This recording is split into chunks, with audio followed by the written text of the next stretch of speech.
Sciences, or geology, if you like.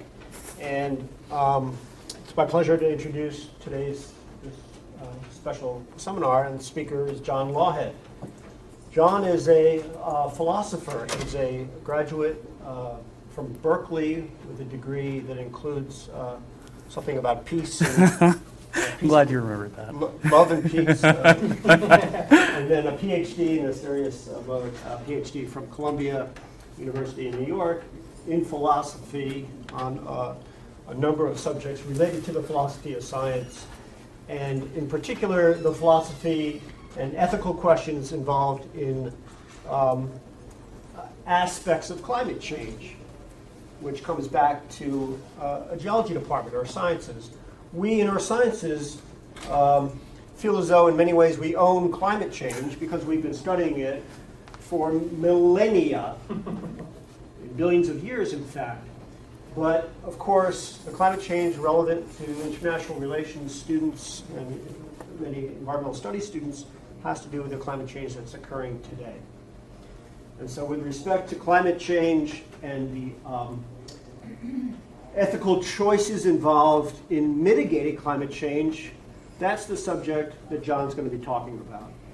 But as a shameless plug for my department and a new course that you might look into, if interested, the course number is the 351. It's a modestly upper level. The point being, what we're doing in our sciences is trying to attract students like you who might be interested in the science of climate change and issues involving climate change. Issues that may be political, issues that might have to be resolved through a diplomatic sort of relationship, issues that may in fact be ethical, as Jon is going to speak to, philosophical if you will. But what we wish to do with this course and with this minor path is to explore bridges between the science of climate and the science of climate change and these other topics. So just spread that news if you think it's relevant to either you or your close friends and colleagues. So back to the speaker at hand, the philosophy of science and ethical choices regarding geoengineering is the subject of today's talk. So with no further ado, welcome, Jon. All right. Thank you, Will. Yeah, so I'm a philosopher. I'm kind of curious to get started what everybody's background is here. Some of you I know this was originally pitched as an international relations type talk. So how many of you are like social science-y oriented? IR? Yeah, or international relations, something like that. And how many of you are like hard science, like physical science, geoscience, something like that? And then the rest of you are something else entirely. Humanities. Any philosophy people here other than Rafe? Okay, good. So the project that I've been doing most of the time since I've been here has been focusing on geoengineering, as Will said. Geoengineering is one of the lesser explored areas, I think, when it comes to dealing with climate change. You'll see as I kind of get talking, in some of the areas, the research is so thin that there's almost nothing at all to say, which is sort of worrying because more and more this is starting to be taken seriously as the kind of thing that we might have to employ if we keep not dealing with climate change through other avenues. So it's an area that's really ripe for philosophical exploration. There's a lot of interesting foundational issues that we can talk about, and it's also something that's obviously relevant to people who are in geosciences and people who are interested in like international governance and that sort of thing. The solutions that are going to be deployed in this area are the kinds of things that really nobody's ever tried to tackle before, and are going to require a kind of governmental framework that's unfamiliar and that's really never been tried in the history of society or science. So I want to start just by sort of contextualizing where geoengineering fits in with other kinds of strategies for dealing with climate change, the kind of stuff that you're probably more familiar with. So the kind of strategy that most people know, if you go out on the street, if you go out on Hollywood Boulevard and start talking to people about climate change and asking them what we should do about it. The kinds of, insofar as people are going to say you should do anything about it, the kinds of answers that people are going to give usually revolve around what's called mitigation. So mitigation is policies that are designed to sort of stop climate change or reverse the trajectory that we're on before it actually gets rolling, before we can do any further damage. These are the policies that are really familiar to everybody. They usually involve intervening on human behavior, doing something to change the way that we're producing energy or how we're conducting our economy, something like that, so that we can prevent further damage. So examples, stuff like carbon tax, which some of you are probably familiar with, especially people who are IR-oriented, things like cap and trade, alternative energy research and development, so figuring out how we can power the international economy and human civilization without resorting to all these fossil fuels, that sort of thing. This is the gold standard of climate change response. This is the kind of thing that, as Will said, the geologists and the earth scientists have been talking about for geologic ages. The very first IPCC report focused really heavily on mitigation strategies, and all of the subsequent IPCC reports have done likewise. These are the things that the scientists are telling us we really ought to be pursuing if we want to stop this harm before it gets out of control. Unfortunately, we haven't really listened all that well. So this is the second major way that we might cope with this stuff. This has gotten more popular, especially with the sort of conservative-leaning side of things. People who have sort of free market ideology leanings, people who have libertarianish leanings sometimes are endorsing these sorts of strategies of adaptation. Adaptation involves reducing the impact of climate change, the kind of damage that it's going to do to us, that it's going to do to our civilization. Not necessarily preventing the actual climate from changing, but preventing it from being as much of a disaster as maybe it could be. Adaptation strategies are often given an economic basis. Some of you might have heard of the Stern Report, which is an economic report that came out of the UK a couple of years back that was tackling exactly how expensive it would be to try to mitigate some of the damage of climate change and possibly to adapt to it, to put a number on this. The argument that people usually give in favor of adaptation is that it's going to be cheaper in the long run, so they claim, than mitigation would be. That's an open question. It's still sort of up in the air.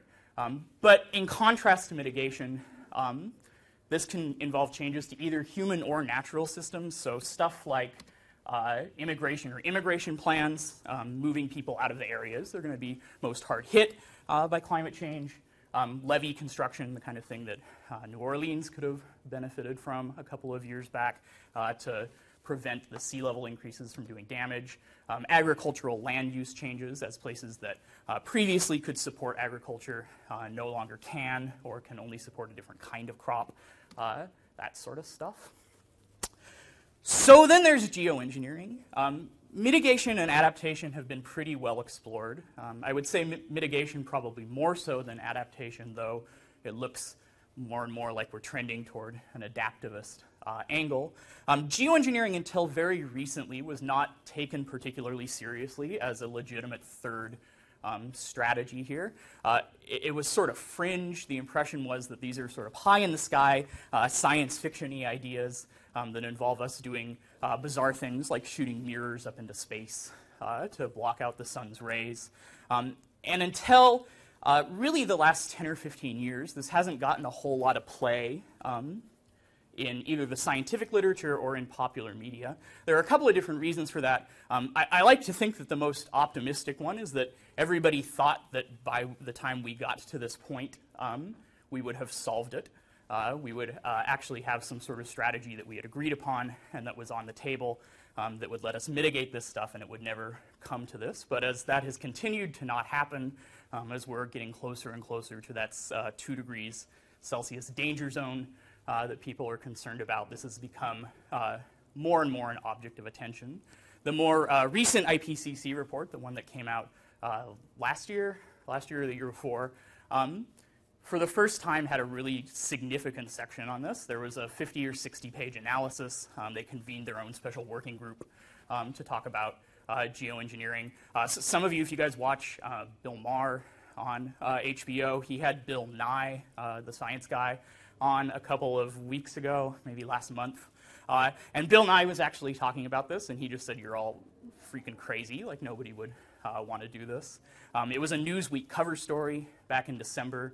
So all of a sudden, this stuff, basically since I've started working here, which I take all of the credit for, has kind of exploded into popular consciousness. People are thinking about this in a way that they hadn't been in a serious way before. So for the purposes of our discussion, here's what I'm going to mean by geoengineering. I'm a philosopher, so we have to give a lot of definitions of things. Geoengineering is deliberately pursued as a response to climate change and not as a side effect of another activity. So if we do something like, I don't know, set off a nuclear weapon, or if Iran bombs somebody and kicks up a whole bunch of dust into the atmosphere and we get a nuclear winter, that's not going to count as geoengineering on this view. I'm interested in stuff where we're doing this sort of thing deliberately. Those kinds of interventions, but cases where we're doing it on purpose and not by accident. It's also designed to produce an effect that's global in scope and capable of impacting the climate on pretty long timescales. For this to be a serious option, it's going to have to be at least years, because that's how long it's going to take us to sort of step things down in terms of mitigation or adaptation. So doing something like erecting a biodome out in the Mojave Desert and then going and living there, even though it's changing the climate for a long term, very locally, that's not going to count for the kind of thing that I'm interested in either. And the third definition primarily involves interventions in the functioning of geosystems rather than human institutions, behavior, or other kinds of natural systems. Just yesterday, I saw there's a new paper up on the archive. For those of you who are science people, you know what that is. It's a preprint server where people put up their publishing papers before they go to print, where some people at one or another complex systems institute, I think it was in New England, proposed that we could do genetic engineering and build new and better bacteria and release them into the world.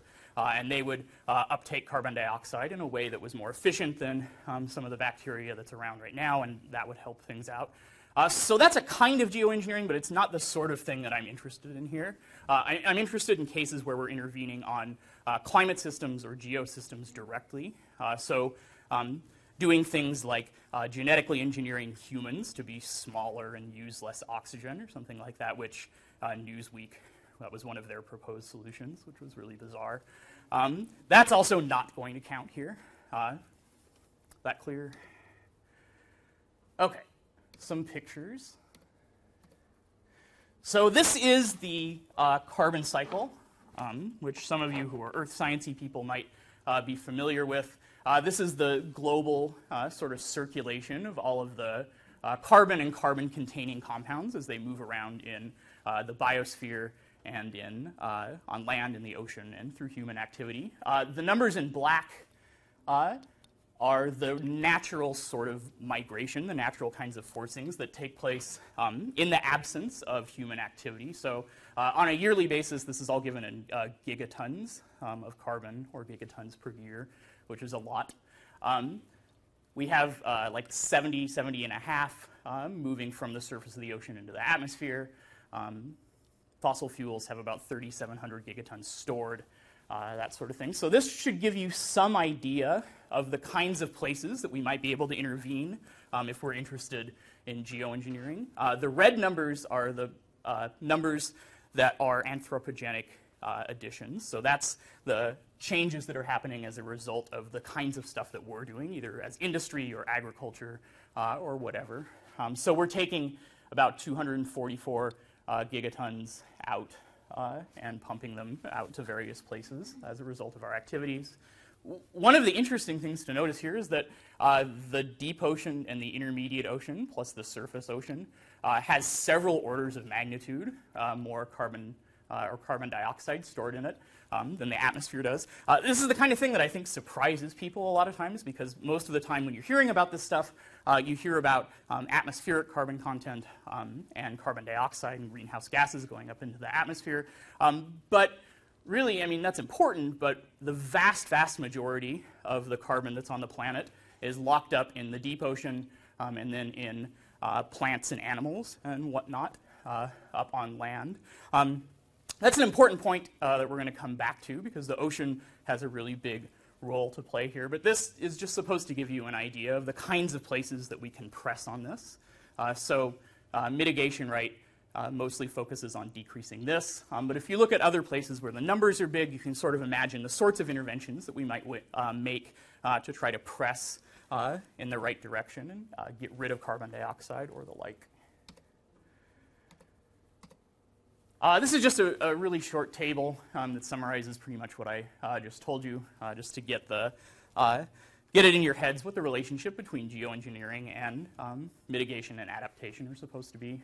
Human behavior and natural systems on one axis, and then 3 ways that it might help us on the other axis, so either preventing climate change, preventing climate-related damage, or preventing global average temperature increase, which is not exactly the same as these two. Some of you probably know, right, that global warming, right, the term that people tend to use, is sort of a misnomer, because that's not the only sort of thing that's going on here, right? We're talking about ocean acidification, changes to ecosystems, all sorts of different tweaks that are happening to global systems as a result of the kinds of activities that we're doing. So this just gives you an idea of how to contextualize stuff. All right. So geoengineering, this third way that we've been talking about, can roughly be divided into 2 sorts of categories, 2 broad kinds of approaches that we might take. The first one is solar radiation management.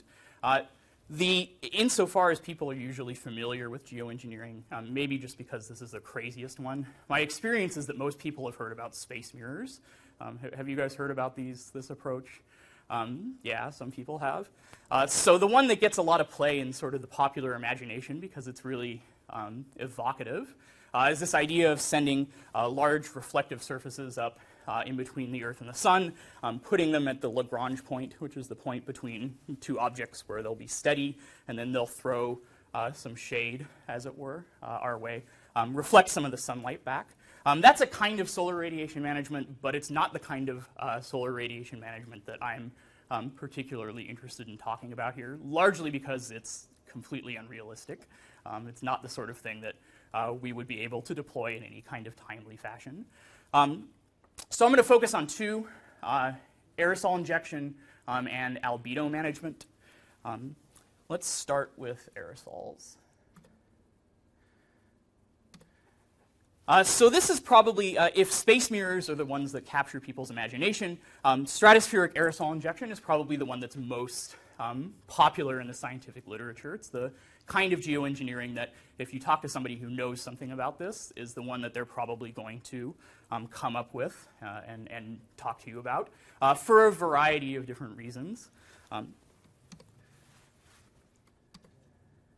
This is what this sort of approach is going to look like. So here's the sun, right, shooting rays down into the atmosphere. As I'm sure you're aware, that's a large part of what heats the planet. If we didn't have the sun, there would be no heat. What we can do, it turns out, is using blimps, I guess. I don't know why blimps and not airplanes, but every time I see this depicted, it's blimps. Maybe they're cooler. Go way up above where the weather is, way up above where natural clouds are, and pump a bunch of what's called aerosols into the atmosphere. Aerosols in the scientific sense are pretty much exactly the same kind of thing that you think of when you think of like the colloquial use of aerosol. So if you have hairspray or whatever, it's really fine drops of a liquid, something on the order of about half a micrometer in diameter, so half of a millionth of a meter, suspended in some gas, so a really fine mist. Sulfur compounds, it turns out, are particularly good at reflecting sunlight when they're way up in the upper atmosphere. So the idea is to use these blimps pump out a whole bunch of these aerosol particles, pump out this really big fine mist, probably over the equator, and then let sort of trade winds and natural atmospheric circulation transport this stuff all over the place, so we blanket the planet in this mist of sulfuric compounds. The idea here is that then that's going to reflect a lot of the sunlight before it actually has a chance to make it down into the lower atmosphere. And the result of that is that the temperatures are going to go down because the energy isn't going to be able to make it far enough down to get trapped by the greenhouse effect. The two compounds that people tend to think about using most often are hydrogen sulfide and sulfur dioxide, and there's a good reason for that I will get to in a moment. So here's some projections of what this might do. This is drawn from the most recent IPCC report. There's two scenarios here. A and B are one linked scenario, and C and D are another linked scenario. This is a temperature anomaly scale given in degrees Celsius. The A scenario is what the projections are going to look like if we keep going on the same path that we're going when we get to about a doubling of CO2 over pre-industrial levels. So as you know, and as you can see, things are going to warm up quite a bit. So in the absence of any kind of intervention, doubling the CO2 count in the atmosphere over pre-industrial levels is going to heat the planet up really, really significantly. This is something that everybody's already familiar with. And then the gray is places where there's a statistically significant change, where this is going to make a meaningful impact on the planet. So basically everywhere, right? There's some dots. I'm not sure why those dots are there. But pretty much everywhere in the absence of any kind of intervention. C and D are exactly the same scenario, so we still have a CO2 doubling. But now we've done this solar radiation management strategy. We've released a whole bunch of sulfur dioxide, aerosol particles into the upper atmosphere, given them a chance. It takes about 6 months to blanket the planet once we've released it. And now the temperature map looks a whole lot better, right? There's this big band right around the equator where there's really not much of a temperature anomaly at all. The proposal is so effective right around the equator because that's where the angle of incidence, right, where the solar radiation is coming most intensely, so the reflection is really, really effective there. There's still some temperature change, especially around the Arctic and the Antarctic, but it's the kind of thing that we can deal with. It's probably right about where we're at right now, actually, so we could kind of freeze things where we're at with this proposal. Again, there's some significant change in that scenario, but it's a much, much better looking scenario. And again, it doesn't require us to actually do anything, which is the attraction for a lot of people in terms of mitigation. We don't have to stop burning fossil fuels, right? Land use changes, emitting carbon dioxide. This is just entirely through the release of the sulfur dioxide compounds. One of the downsides is that it's going to take a whole lot of these sulfur dioxide compounds, about 5 to 7 teragrams every year pumped up into the upper atmosphere, which is a whole lot. If you think of like bytes, gigabytes, terabytes, right? That's a lot of sulfur dioxide. So this is the kind of thing that we can't just sort of do it and then walk away. It's going to require a sustained investment.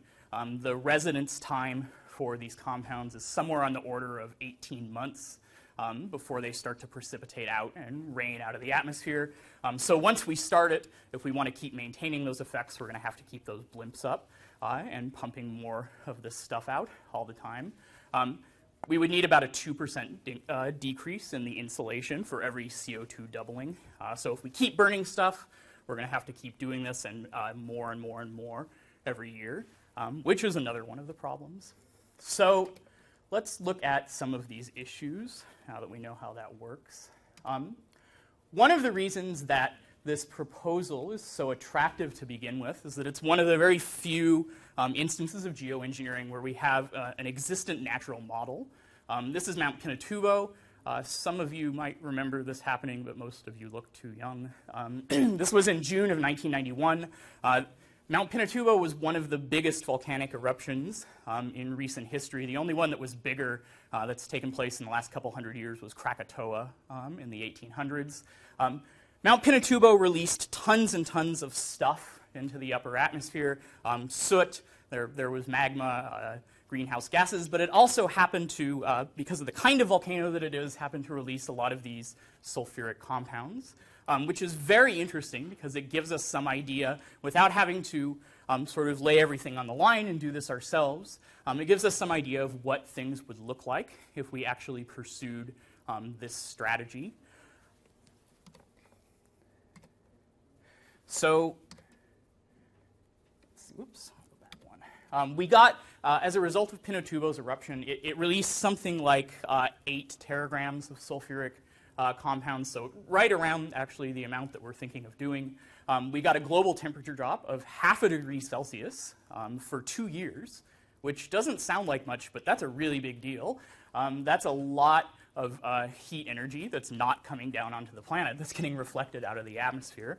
I mean, if you think about the projections that people talk about in like the IPCC, we think that about 2 degrees Celsius over the pre-industrial maximum is starting to risk catastrophic changes. In light of that, 0.5 degree, that's a quarter of the change, right? So it's a really big deal. These numbers don't seem very high, but that makes a big difference. But a temperature drop wasn't the only thing that we got, unfortunately. I've been sort of talking about this sulfuric aerosol plan as if it's wonderful and we should all pursue it, but there were a lot of problems with this as well. Most significantly, we got a whole bunch of droughts all over the world. So this is from a paper in 2007 by Trenberth and Dye. This is the solid line is freshwater discharge, so runoff from lakes and rivers, and the dotted line is land precipitation, so the amount of rain that fell over land masses, not counting the rain that fell over the ocean.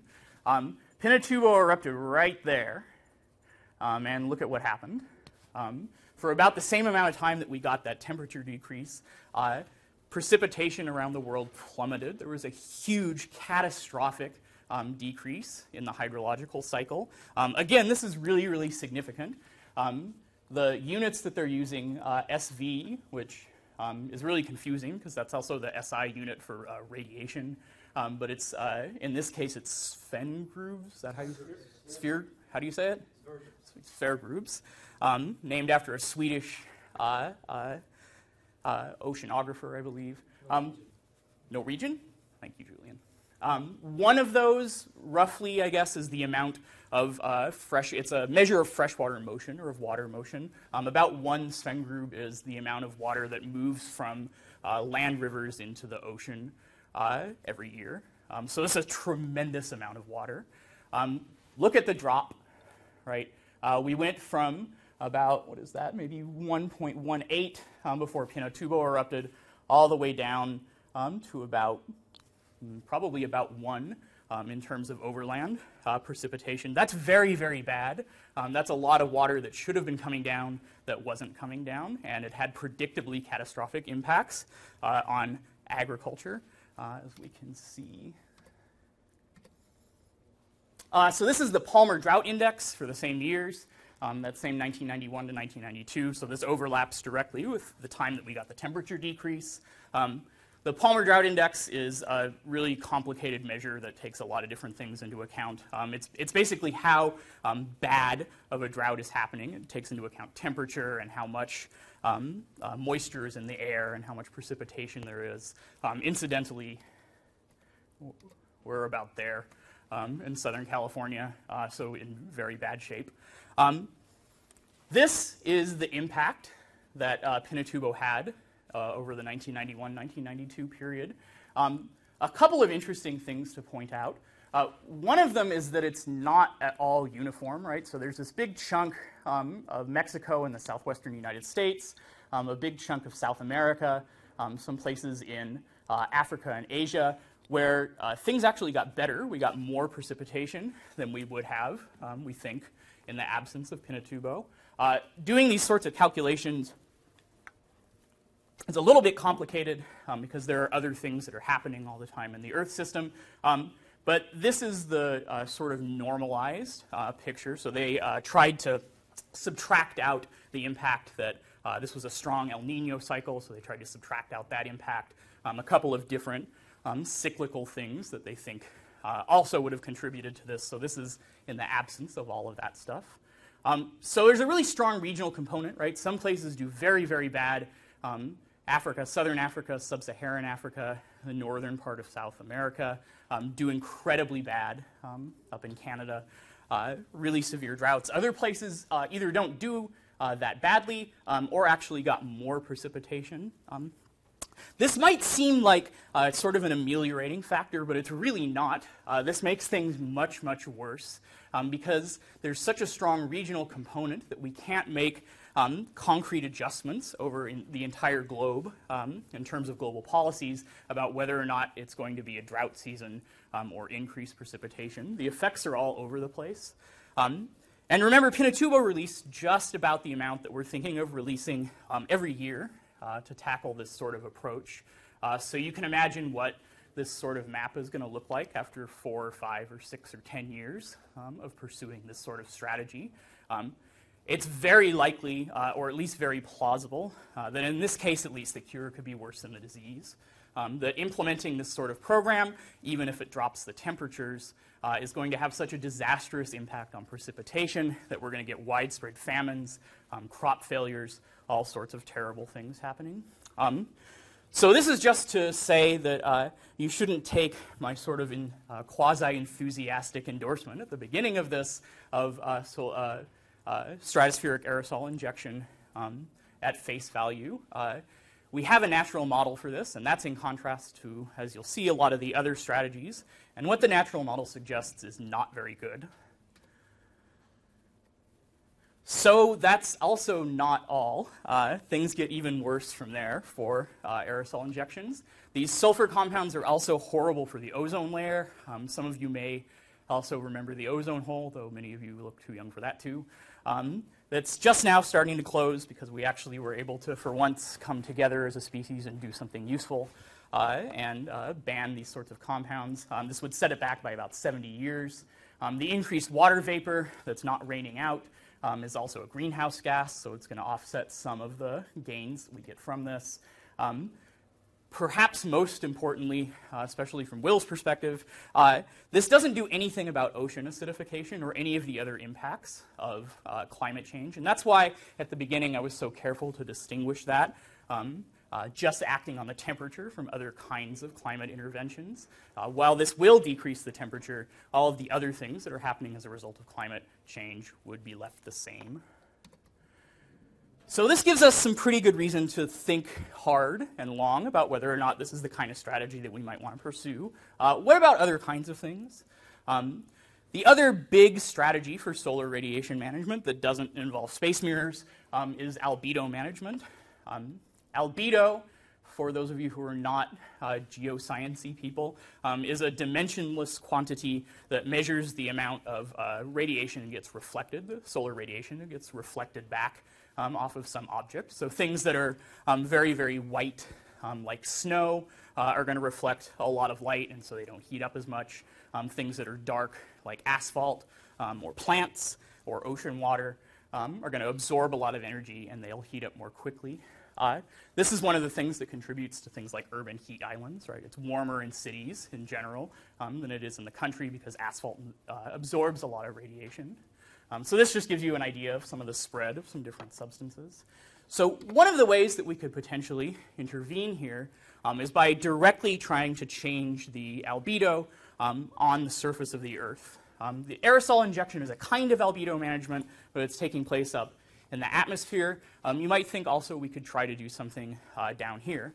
France, actually, I just saw the other day, is instituting some sort of policy where new buildings are going to be required to be painted white on their roofs when they construct them, which sounds sort of weird, but it actually has a non-zero impact. It's not hugely significant, but it's something.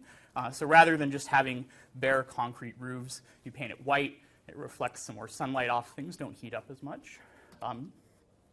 We would need something like a forcing of about -4 watts per square meter to offset a CO2 doubling. we would need to decrease the energy coming in by about that amount.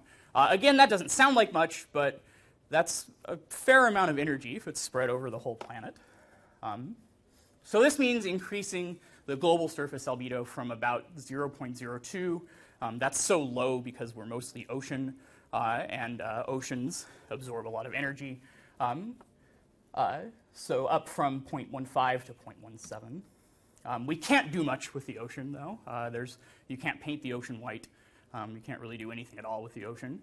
So most of this intervention would have to take place on land, so we'd need a surface albedo change of about 0.08, which is not negligible.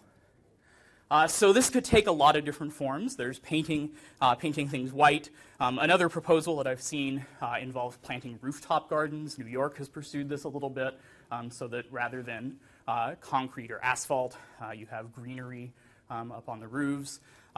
One of the more popular proposals involve mirrors again, but this time rather than in space, putting them out in the desert.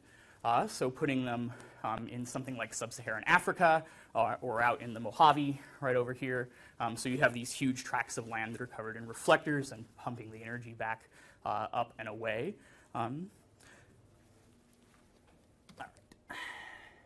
This is also not without its own challenges. We don't have a natural model for this in the way that we do with Pinatubo, but the physics for this kind of stuff is pretty well understood. The biggest challenge is that this is just going to be ridiculously expensive. Try to imagine how much money it would take and how much time and manpower and energy to cover the Saharan desert in mirrors. If you wanted to hire a crew of people to go out and plant mirrors every square meter, something like that, out in the desert, that's going to be a tremendous investment. Mirrors are fragile, so you're going to need to have people coming out and maintaining them. Going through a large city like Los Angeles and painting all of the roofs white is going to be a similarly large investment. It turns out by most people's estimates, this is going to cost several $1 trillion more than the estimates for just doing mitigation. So in general, probably unless one of you can come up with a really clever solution, this is probably going to not be super cost effective. Similarly, it might disrupt ecosystems. Desert things like the sun, they don't like mirrors. Putting mirrors out in the desert is going to change a lot of things in terms of plant life and animal life. It's going to pump, if you put a bunch of reflectors on the ground and you're pushing heat back up into the atmosphere, that's going to change atmospheric circulation patterns locally because of the energy that's going back up. Land use conflicts, some people want to use deserts for things other than mirror farms, et cetera. So it's not going to be cheap, it's not going to be particularly easy, and it's not going to be particularly reversible if we decided we wanted to change our minds. For all of the expense of laying out all of those mirrors or painting all of those roofs white, if something bad happens that we didn't anticipate, now you have to hire that crew to go back out and take them down, right? And that might be an investment that people are not super willing to make for fairly understandable reasons. All right, so that's albedo management. The other major track for geoengineering, the other major high-level strategy is carbon capture and sequestration.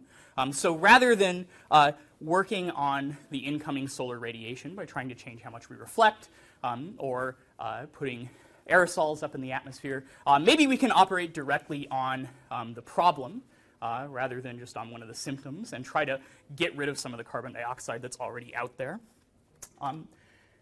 The most well-explored, which is saying very, very little, of these tactics is ocean fertilization. When I say the most well-explored, I mean there's a literature of maybe 100 papers out there, maybe, exploring this idea. It's not something that the scientific community has spent a lot of time on. It's not something that a lot of research money has gone into. We don't really know a whole lot about it, but this is the most explored of them. So here's what this looks like. This is the ocean carbon cycle. So we're zoomed in on that big graph or big picture that I showed you at the beginning. So there's CO2 that exchanges with the atmosphere along with heat, and then you have all these living organisms, the phytoplankton and zooplankton, and all the stuff that is resulting from them. dying or whatnot, drifting down to the bottom. There's carbon dissolved in the ocean water, all sorts of lovely things. Ocean fertilization involves acting directly on the phytoplankton. So phytoplankton are things like algae. They're ocean plants, little microscopic ocean plants. And it turns out that one of the most significant limiting factors in how much life on this scale that the ocean can support is the presence of various nutrients. So phytoplankton, just like people, need to take up macronutrients from their environment in order to grow and build their cell walls.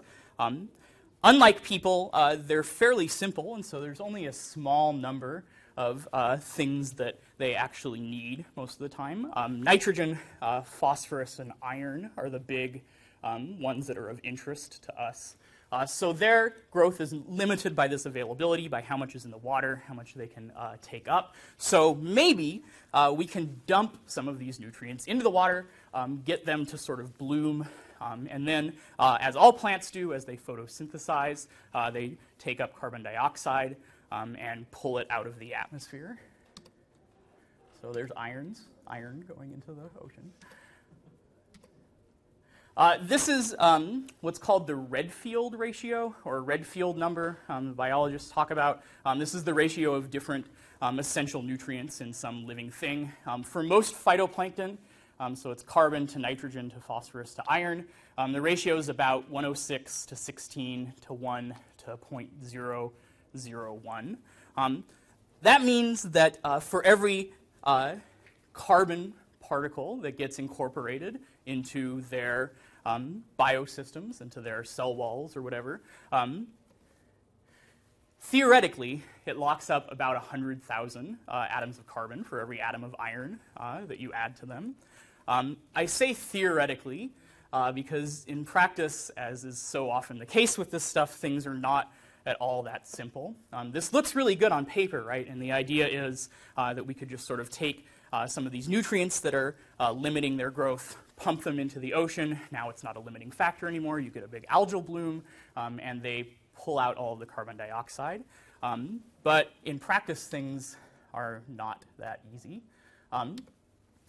One of the most significant things that you have to think about is even if it locks up 100,000 carbons for every little iron particle that you give them, how much of that actually stays locked up, right?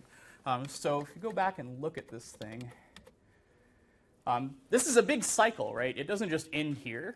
All sorts of different things are happening in the ocean. Zooplankton are eating the phytoplankton. They're dying.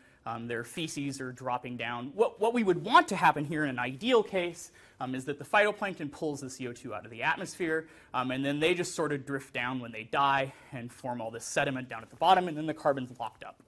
It can't do anything to us. It can't get back up into the atmosphere. Eventually, maybe it turns into fossil fuels, but for now, it's just sitting down there at the bottom of the ocean. But because of all of these interactions in there, that's not necessarily what happens. The phytoplankton are going to take up all of this carbon, but then a lot of them are going to get eaten by zooplankton. Zooplankton are animals like we are, which means that they respire out carbon dioxide and use oxygen.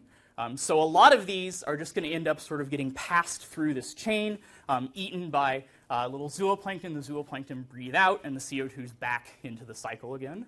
It's not locked up. And it's actually very difficult to figure out exactly how much of this is going to transpire because we have no natural model. We don't know what a bloom like this is going to look like. We don't know what the effects are going to be. The other big problem is what they call downstream nutrient robbing. So if we decide that, say, iron is the most efficient way to do this, we put a bunch of soluble iron into the ocean, get a big phytoplankton bloom right where we dumped in that iron. That's great, but now all of these little phytoplanktons that are growing are using up the nitrogen and using up the phosphorus that were in the area. And so things sort of surrounding them now don't have those nutrients. And so for this big bloom that you have here, now over here you're having a big die-off because they're taking their iron and also taking all of the available phosphorus and nitrogen. So a lot of people think, and again this is controversial, that if we tried this and on any kind of controlled scale, what you would get is a local bloom and then surrounded by a big ring of die-offs. So obviously that's not going to be workable for the kind of thing that we want, because it's just going to balance out further downstream. Likewise, some of you have probably seen like red tides and stuff like that, big algal blooms that take place in lakes and sometimes in the ocean. These can be incredibly detrimental. Not all phytoplankton are nice and play well with other animals and plants that might be around. Some of them are incredibly toxic. They take all of the available nutrients, release some sort of toxic byproduct, and now you have a big die-off of marine life. And presumably that's bad also, because we like dolphins. Algae blooms. Oops. So again, this is probably not as workable as it might seem at first. In 2012, some of you probably do remember this if you were here. A businessman, I forget what the guy's name was, one of these big Silicon Valley magnates, actually drove up in his boat onto the coast off of western Canada and tried this. Like without anybody's permission or anything, he just took a bunch of bags of dissolved iron and just dumped them off his boat into the ocean. People understandably got a little bit upset about this. This is one of the things I want to come back to at the end and talk to you guys about.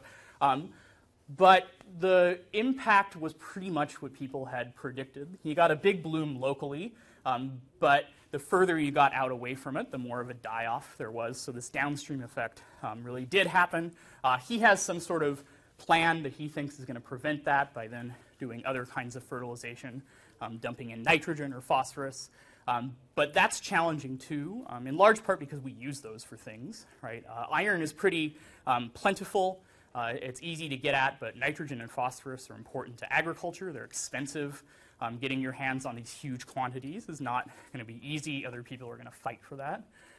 So again, maybe not so promising.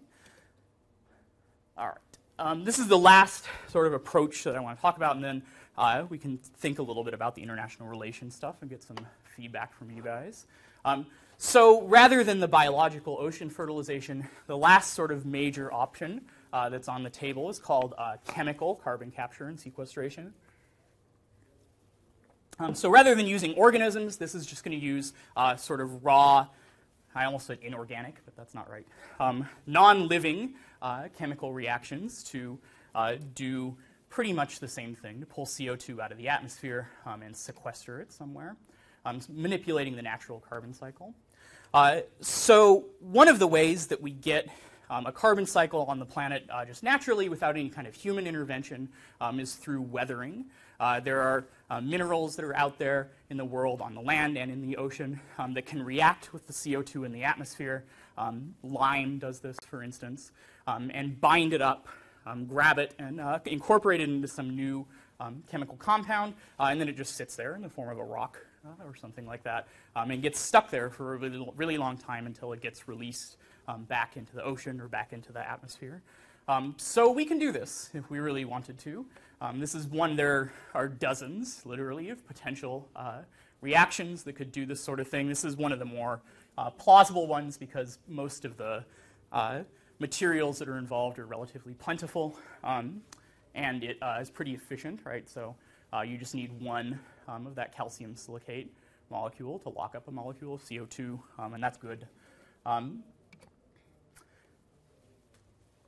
Most interestingly, we already kind of do this. So some of you might be familiar with clean coal, which are coal power plants, or sometimes they do this with natural gas too, where they have scrubbers built into the smokestacks that are pulling CO2 out of the exhaust stream. Usually it looks a lot like this. They're reacting the exhaust that's coming out of the power plant with chemicals that are in these filters, and then taking the filters and putting them somewhere, either burying them. Depending on the byproduct, sometimes they'll grind them up and dump them into the ocean. I guess that is okay. So we could do it at the source, or we could do it in the air.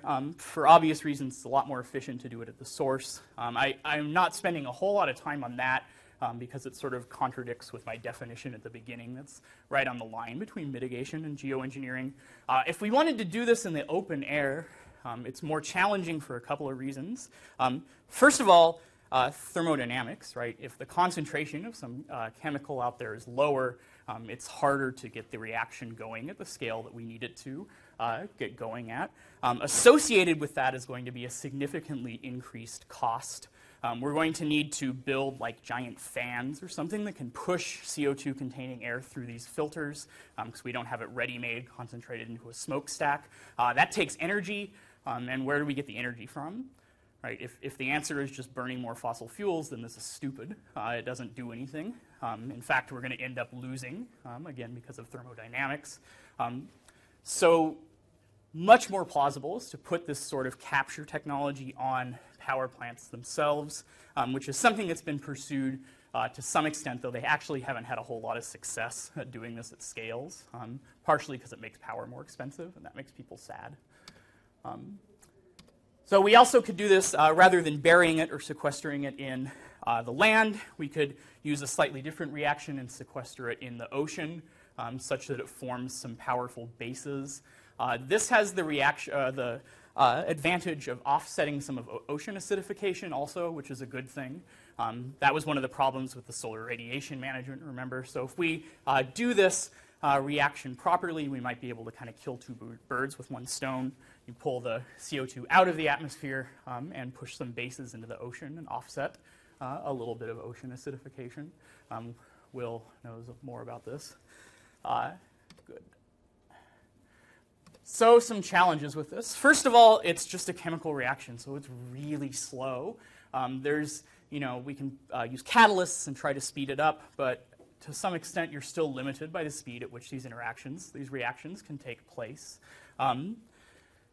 It's also very resource intensive. These minerals are not just laying around for anybody to pick up and use on the scales that we need them. In fact, in order to make this workable, we would need to mine lime or these silicate compounds at roughly 3 times the quantity that we're now mining coal. That's a very large industrial operation, and it's the kind of thing that would take global sort of cooperation and a huge investment of money. Again, many estimates show this being as expensive or more expensive than just doing the mitigation to begin with, so it's not clear why this is super attractive. And ocean pH is something to worry about. Even if we dump in bases, we don't know exactly how that's going to work, how it's going to affect other sorts of aspects of the marine ecosystem. Again, we have no natural model for this. Making these large-scale changes is very risky because we don't have a good way of predicting the way things are going to shake out. All right. So just really quickly to summarize all of these points into a nice, neat pro and con list so you can be refreshed. You can think about how to govern this stuff. Aerosol injection, here are some pros. It's effective. It's going to work very well. We know it's going to work well. It's relatively cheap. It's responsive. Once we start it, we're going to have the effects within a couple of months. And we have existent natural models in Pinatubo. The cons, there may be significant side effects that we're not foreseeing. There will be significant side effects with regard to precipitation. It only impacts the temperature, not ocean acidification. Potentially addictive once we start this because of the long or short residence time. If for some reason something happened and it stopped, the global temperature would shoot way up to where it would have been otherwise over the course of months, which would be bad. And it has a high potential for unilateral action. Whether this is a pro or a con is part of what I want to talk to you guys about and get your opinions. We'll do that in the discussion. Ocean fertilization. Pros, pretty cheap, at least with regard to iron. Impacts both the temperature and ocean acidification. It's fairly effective. Con, potentially disastrous side effects, which is a pretty big con. We don't know exactly what it's going to do to all of the ecosystems. In general, it's not particularly well understood, especially compared to aerosols. It's fairly slow. It's not as slow as the other carbon captures, but it's not very fast either. It's going to have to work for years before we're going to see a huge impact. Again, there's a high potential for unilateral action with this, as we saw with the California business guy. Albedo, Pro is deployable right now. You can go paint your roof tonight if you want to. It's unlikely to break down, except the mirrors. We can maintain those. Potentially helpful when used in tandem. This is another thing that I want to talk to you about, maybe using a mixed system. It's expensive, not easily reversible, and only impacts temperature again. Difficult to scale up. We need a lot of mirrors. All right. So this is a kind of more robust version of that graph that I put up at the beginning. This is just kind of a nice reference to see which strategies are supposed to be involving which of these approaches, so mitigation that prevents climate change, reducing greenhouse emissions, that sort of thing. And this is from the Royal Society report, which is one of the very few major publications to study geoengineering. One of the reasons that I really like this graph, because I'm a huge nerd, is that they figured out a cool way to represent multi-dimensional data on a two-dimensional graph, which is cool. So there's effectiveness and affordability on the axes, but then the size and color of the dots mean other things. So safety, if it's red, it's very, very unsafe. Yellow is medium, green is high. And then the timeliness of each of them is a small or a large circle. I thought that's pretty cool. So the reason that the stratospheric aerosols gets the most attention is because it's way up here in this corner. It's pretty effective and it's pretty cheap. It's quick, but it's not super safe, maybe, depending on how much you care about precipitation. Afforestation, which is not one that I talked about, but which involves just doing a lot of tree planting, is one of the safer ways of going about this. But it's also not particularly cheap. And you can see how all of these are just sort of spread out here. I just thought that was a neat representation. It seems the cheapest of them all, huh? It seems the cheapest of them all. Did I say not cheap? Right. Oh, yeah, I guess it is. Yeah, well, yeah, cheap versus effectiveness, though. It's not particularly, the ratio is not great. Okay. So the sort of discussion that I want to put to you guys now, now that you have sort of a background in the science, and hopefully people are from the international relations are here and have things to say about this, is how we might go about governing this and how we might go about implementing this in a way that's responsible on an international scale. Most of these evaluations, in fact all of them on this little chart, are based on considering these proposals in isolation. So we think about how safe it would be to just implement stratospheric aerosols, or how safe it would be just to fertilize the ocean. This gives us some information, but there may be cases, and in fact almost certainly would be cases, where implementing this is going to happen side by side with mitigation or adaptive strategies. In fact, some of the strategies that I talked about here, that's what people are actively recommending. And that might give you reason to think that things are a little more complicated than that graph from the Royal Society makes them appear. So think about this case. Suppose that we implement the stratospheric aerosol solution, and then at the same time have some sort of carbon credit. So something like a cap and trade, where you can buy carbon credits and sell them on a market to regulate your emissions, or a carbon tax, something where we're counting units of greenhouse gases emitted. Now say the United States decides to foot the bill for the solar radiation management. We build all the blimps and get all the aerosols up there. Should we now get credit for that in terms of carbon? Because it looks on the surface like that's a reverse emission, right? We're putting something up into the atmosphere that actually cools things off.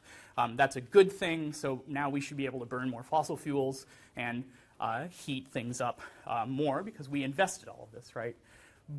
But it's also the case that we're not necessarily going to bear the brunt of the damage for something like that. You saw in that graph from Pinatubo, these precipitation changes from stratospheric aerosols have very strong regional effects.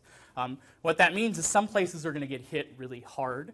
And if the places to get hit hard are not also the places that are bearing the other costs, it starts to get really complicated how to integrate something like a geoengineering solution into a carbon tax or a carbon credit sort of framework. If we're the ones that invest it, right, we get the credit in terms of carbon emissions, but then we also maybe get the benefit or the least harm in terms of precipitation. So it looks like the United States then is double dipping. The smaller country that gets hit hard with precipitation changes and loses all of their crops, also is not contributing to the aerosols, so now they don't get the carbon credits and they're getting obliterated in terms of droughts.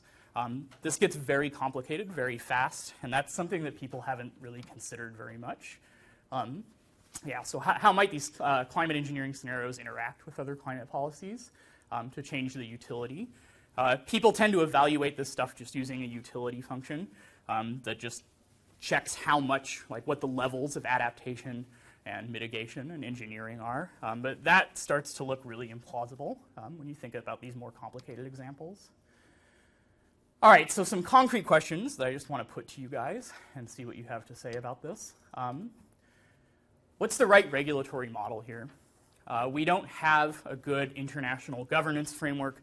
We don't have a good, there aren't really any existing treaties that are going to be relevant to this, that are going to tell us how to regulate this sort of thing. How might we go about building an international consensus on which technique to employ? How do we weigh these different benefits and problems against one another in a way that's like ethically reasonable and politically responsible? How can we prevent or discourage unilateral action? This is maybe my biggest worry with this, especially with the stratospheric aerosol stuff. It's very cheap, it happens very quickly, and it's impossible to reverse once it's gotten started. If somebody were able to get, one country or even one company were able to put all this aerosols up in the atmosphere, we just have to wait for them to fall out. The potential for unilateral action with this and with the ocean fertilization is very, very high, and that concerns me because as soon as one state or one company decides that it's in their interest to do this, then it might well happen that they just say screw everybody else and go for it, and that's really worrying for obvious reasons. And how can we plan for these portfolio interactions, the interactions between different strategies? What's the right way to actually work up an analysis of that? How can we think about what the utility looks like in these interactions? So I just want to get your guys' thoughts on some of that. That's all I have to say for you guys. Thank you.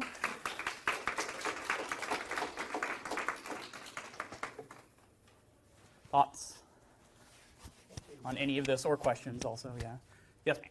So my biggest thought is that, with the geoengineering, we're not even there. There's so many places around the world that won't even acknowledge that this is an issue. That's so true. How can you even begin this conversation? Well, I mean, I think it's a conversation that is worth having because it's the kind of thing that is being taken seriously by some people. And one of the reasons that this is different from other kinds of climate strategies, like mitigation, is that it doesn't just affect you, right? There's no way to do geoengineering on a completely local scale. So if one country, right, if the United States all of a sudden decides to take this seriously, it's going to have an impact that's going to range over the entire globe, which is true with mitigation, right? If we drop our emissions, that has an impact, but this is a much more direct one.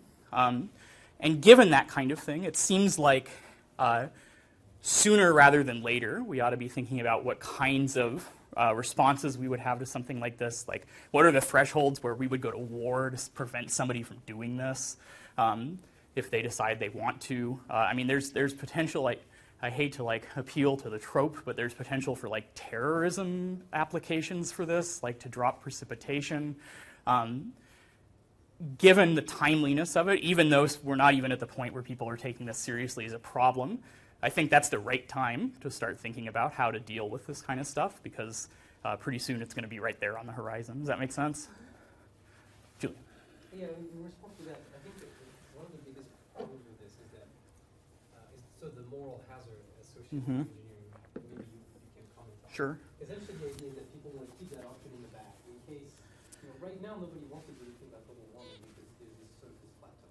But imagine that now All of a sudden, brutally yeah. in the next 5 years, and all of a sudden everybody's freaking out and they want to do something about it. And now it's too late because we've been procrastinating for at least 30 years to put in place effective mitigation strategies. So now they're going to turn to say, give me a quick fix Yep. before cons of this, because sooner or later it's going to be putting people Yeah. in a major way. So can you comment? Yeah, I mean, that's good. The fact that people are not taking the problem seriously is, I think, a good reason to be having this conversation, because, like I said at the beginning, it's quickly getting to the point where this is maybe going to be the only option that's out there that's going to actually have any kind of real impact. The moral hazard thing that Julian alluded to is this is a concept that's out of actuarial science and economics. So the idea is that if you have a policy or some force that reduces the negative impact of taking some risky action, you may be more inclined to actually engage in that risky behavior. So the fact that I have renter's insurance maybe means I'm less likely to lock my apartment door because I know that if I get burglarized, the insurance will pay for it. People talk about this with seat belts sometimes. That was one of the big arguments against introducing seat belts, that if you get into an accident, you're not going to die. So it's going to make people drive worse. The herpes vaccination this comes up with. This is certainly a worry with the geoengineering, too, that if people know this is sort of a thing that's on the table, maybe they're going to be less likely to pursue mitigation strategies to begin with. I think that's a really important point. There's been a smidge of empirical work that's been done about this. Some people at, I think it was Leeds University in the UK, did an actual social science survey about this stuff, where they brought people in and presented them with these arguments and tried to measure how much this moral hazard concern was impacting their behavior. What they found was that there was a really strong correlation between how much of an impact the moral hazard thing had and what they thought about climate change to begin with. So people who were more inclined to deny that this is a risk were also the people who were most susceptible to this moral hazard, which sort of suggests that they're just looking for a reason to not do anything. And that sucks, but in a way that's not as bad as it could be, right? Because these are the people who are least likely to be pursuing mitigation strategies to begin with, and the people who might actually be trying to do something or be the kinds of people who are pushing through policy changes are also the people who are least susceptible to the moral hazard concern, which that's good. More work needs to be done on that. There's just been one study where they did that. Yes. I think it would be a miracle if we could answer any of these. Yeah, me too. Other than that, I think it's a very important set of questions and issues that, if not here, I don't know where Yeah. people will talk about. Exactly. As somebody who does some social sciences and kind of public attitudes, I think geoengineering is a terrible term. You gotta do something about that before It's you even start. terrible in what way? What do you? It's kind of a combination of a sciencey thing with an ing, with engineering, and that can give a lot of people a lot of, kind of trouble thinking about this issue. But that's really kind of a minor issue. I think generally speaking, when we look at how we can try to address these issues, there are probably a few different, kind of in terms of social sciences, a few different modes of thinking. One is to look at existing institutions. Yeah. And if Good. you look at existing institutions, what are the best examples? Well, the SCCC, provides kind of a structural system, and it provides also an institutional kind of COP and the kind of committees, the technical committees. And there are some examples for how they were able to overcome highly technical issues on joint implementation or other issues. It took a long while, and it was not a happy, process. But overall, there is some structure that could be used.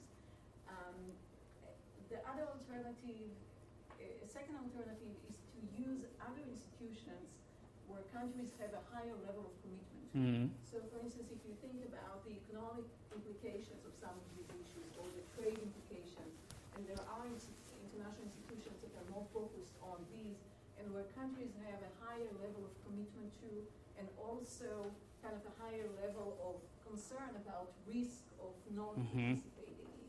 And so, so one route is the existing institutions relating to climate change. The second is kind of other international institutions that can be integrated, or that these issues can be integrated into some of these, of what they're doing. So like building it into like economic treaties. Is that what you're thinking of? Like if you want to sign on to the World Trade or whatever, you have to.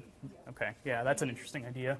And I think the third issue is kind of creating something that's really specific and more scientific oriented that deals with these.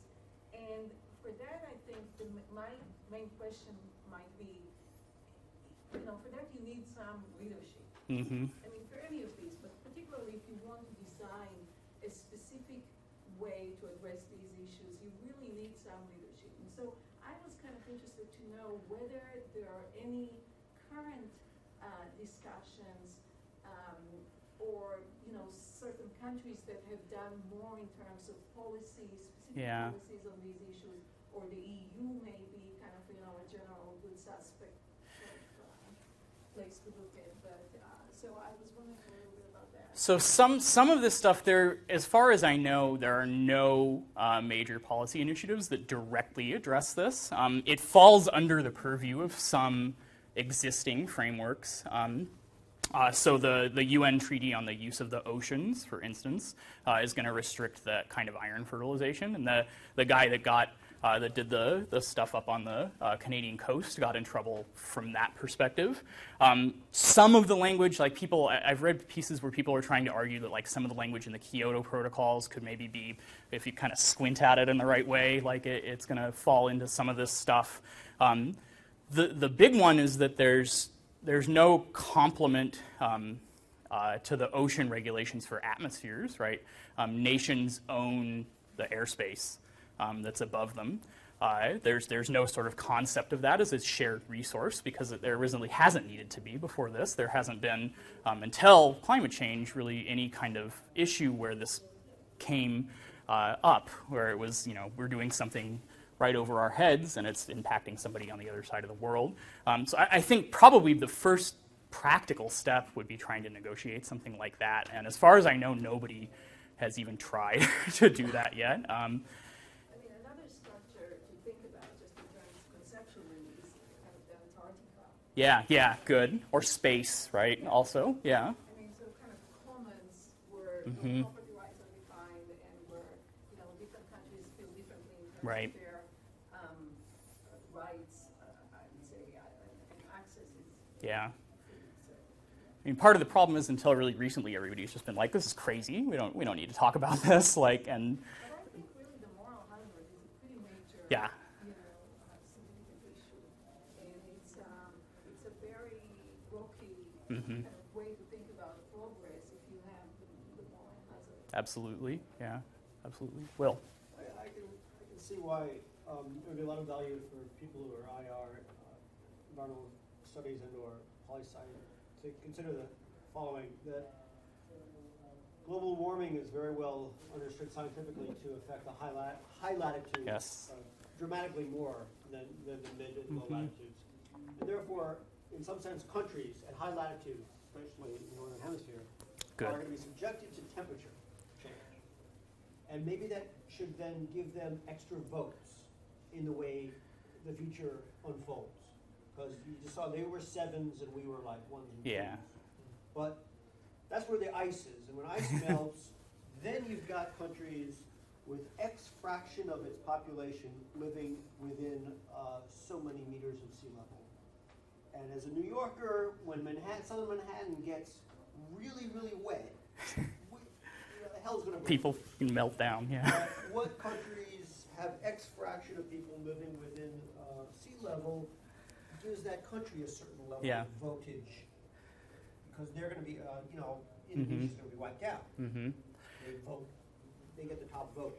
So It's a very interesting How idea, to- but completely unprecedented. Yeah, in terms of economic. There's and it's the same kind of problem with this, right? Of figuring out how to count relative votes because of how you're impacted from precipitation, right? Or how much stake, like we've usually quantified this in terms of emissions, but it might be more appropriate to think about it in a more general unit of like negative utility or damage, or John Broome suggested like years off your quality of life when he was here.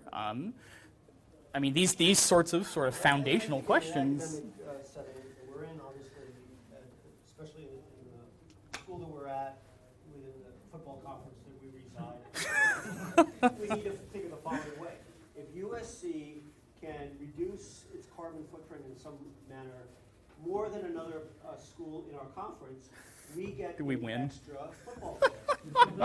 It's competitive in a sense where we all care. If you can frame this problem into some sort of competitive, the nature of human competitive desire is trivialized by this comment. So But actually wh- very, very. So we should have an international football team, is what you're saying? We kind of weight the small, very small, low-lying countries to gain a whole lot of power Yeah. over countries with more resources. Yeah. Which That's is why. what- That's yeah. I mean, that's the challenge, right? But Um, still, I guess in terms of other international structures that Mhm. are currently in place that might have to be adapted, I think when you think about one of the leading scientific bodies, the IPCC, and what its role is in advising policy, they make findings and then Right. they don't directly tell the That's right. policymakers what to do. And with something like this, which is even more, I think, poorly understood and has even greater impacts, I think you would want scientists to be directly advising the policymakers. Yeah. And I don't know if that's something that policymakers would be amenable to. And so, what? That's a really good point, and that's something I'm really interested in. Is, yeah. One of the reasons why the ATC was set up this way is that it gives it more legitimacy, that it's not Yeah. politically motivated. And I think there's enough climate denial as it is. There's enough denial of the climate science because it's supposedly we're politically motivated, and because clearly we make so much. Obviously, money yeah. on climate research. And so these arguments are always there. So imagine if you had a body that was specifically appointed to promote policy recommendations, they would have no legitimacy. Well, I mean, then how do you implement something? How do you get the right level of scientist interaction with this? I mean, scientists or philosophers, right? Like, we're even more biased The and ATC poor, has special reports, and it could have a special committee on geoengineering, and there could be. which they like, did. They only looked at it scientifically, but they could have working group 1, 2, and 3, and they could be some sort like a of scientists looking Quasi-separate from body. the government's perspective, Yeah. as they have for mitigation Right. and adaptation. I mean, they sort of did that with this report. There was a working group report on it, but But it was mostly slanted towards, do we understand what are the and right. I mean, the it answer was is mostly no, basically. 80%, Yeah. 80% science and 20 or 10%. Yeah, that's right. Which you could bring more balance into that. And I mean, that's part of the reason is we need more research on this stuff, right? And that's important. Yeah. I have two quick comments. I really like the presentation. I didn't Thank you. know anything about it, so I Good. learned a lot. I have like two comments or two questions, two thoughts. First one is about the costs. I wonder whether it's not that important, the cost, compared to the consequences or the, because I mean, costs are not necessarily negative from Mhm. a political science Mhm. perspective. I mean, it's good for the economy or it's good for everything. So you have a new industry, so it could grow the pill and make good things. So I guess that the aspect of the cost is much less important than the other aspect. Mm-hmm. My second thought is about, looking at all these scenarios, I was thinking that it would be much more difficult to agree all together about one of these scenarios than to reduce or just. Yeah. I know that it's not easy to find a way to mitigate the tendency, but I mean, there you have people who would have drought and others who would have tornadoes and, Mhm. and no one will ever agree on that. You will never find a treaty to like a war, maybe four countries in You're in optimistic. in the region that agree that they will have no water for Yeah. 15 years. I mean, it's impossible. That's right. So I guess that what geoengineering might do, even if in the case of moral hazard, where in the next 5 years we need to find a solution because there is a certain. I mean, even in that condition, I guess we will never find we never agree altogether about a solution. So I guess that what geoengineering is able to do is to make us realize that probably there is no other way than mitigating things. I mean, that's remarkably pessimistic and optimistic of you at the same time. I mean, I wish that would happen. Like, I wish everybody would come out of this presentation and be like, that's a terrible idea. Why would we ever do that? But that doesn't seem to be the sort of thing that's going on on the international stage. I mean, your point about costs, right, that's sort of secondary. I think if more people had that perspective, then we wouldn't be in the situation that we're in right now. Does that make sense? Yeah. One thing, just to bring it back to the moral hazard thing really quickly, and this is something I was just thinking about. So, like, from my perspective, like, in terms of climate change, it's like, particularly in developed countries, there's already enough of a moral hazard to, like, not address climate change. Yeah. Because they're not being as negatively impacted by it because they face too much Mm-hmm. responsibility. One hazard that I think needs to be careful, that you need to be careful about with the research is, like, kind of emphasizing the sort of precautionary principle Yeah, good. in implementing this, or else the developed countries will have even more reason to think like, oh, like why should we be bearing the brunt of responsibility? We can just pay in the future for something, Yeah. It's like that's just something to be conscious of, not to be like, using this research to offer easy fixes. Absolutely. Yeah, I mean, that's the whole crux of the moral hazard, is that people are going to walk out of this with exactly the opposite idea of what I want. That, like, look, well, we'll figure it out then, and then blimps.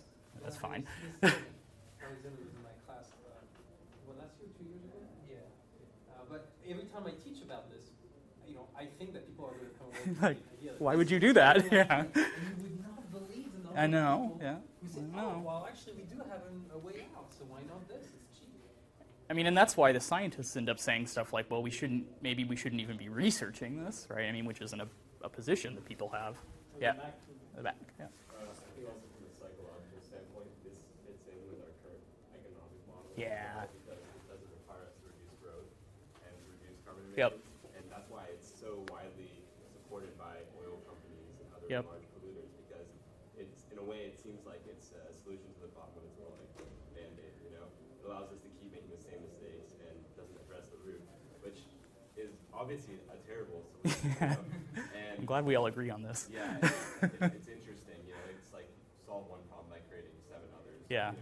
So I think personally that it's, in order for this to be like really taken off the table and for it to not become our like final solution, we actually have to change the way we value our economy over our environment, and it's like the most, in my opinion, hardest change to make.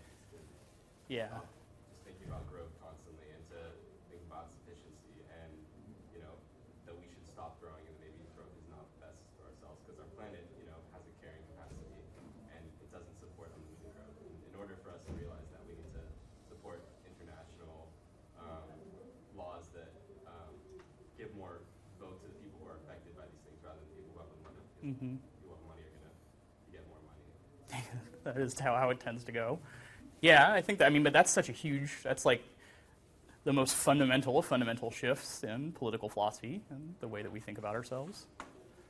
Yep. A quick comment. Another reason to be optimistic is that, well, if you look at the climate change governance and even power in international relations, there are 3 countries who matter: Yeah. China, Russia, and the US. And no solution there is at the advantage of only one of these countries. So Yeah. there is no incentive to just settle the matter for yourself and don't care about the Mhm. others. So there is a strong incentive to get all along together, Yeah. I think. So it's a reason to be optimistic. And this is one of the first problems that's been the case with, right, where it's very difficult to come up with any kind of solution that's local in any way. I mean, we're going to require international coordination and cooperation on an unprecedented scale. I mean, like, getting rid of the ozone hole is the only thing I can even think of that even has ever looked something like this. Good. Thank you for optimism. It's a depressing topic. Anything else? Further questions? I think maybe just a quick comment about optimism. I'm not very optimistic. Me neither. And it's kind of a really narrow, kind of small slice of optimism is actually coming out of public opinion surveys of younger generations. Yeah. There are increasing proportions that are supporting thinking about climate change is a more important policy issue than growing the economy. And to Really? the extent that people, in the younger generation go to work, and Yeah. they're not just like Pay living back off school their loans. Right. parents.